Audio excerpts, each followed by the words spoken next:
is begging all of us to keep the personal protocols going and get in line for a vaccination. As our Steve Pickett will share with you now, the motivation for her message is COVID's very real ability to kill her own family. My husband and my children love God. On this blustery, breezy day, Charlotte Crawford wants to turn unimaginable personal pain into life and death protection for others.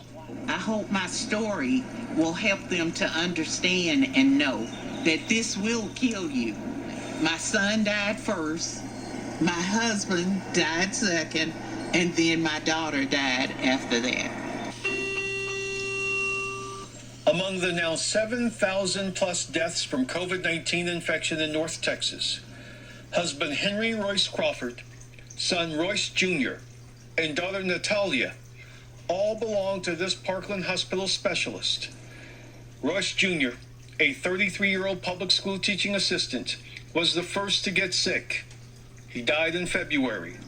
It was my son first, and he came.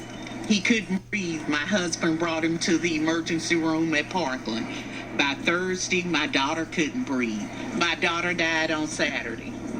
We were preparing to have my husband's funeral on Saturday. When COVID vaccinations started for health workers last December, Charlotte Crawford didn't hesitate. She's been a Parkland employee for 40 years. January 21st, Charlotte Crawford was here at Parkland receiving her second vaccination.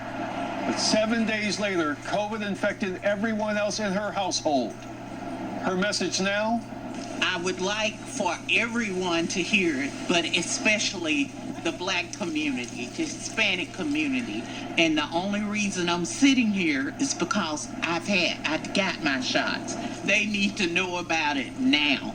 They need to move now. With 2 adult children and her husband now dead from this disease, she's certain vaccine shots saved her and can save you. I lost 3 of my family members that I love dearly. And if I could help someone else at this point to save themselves and their family member the hurt that I'm going through now, I want to do it.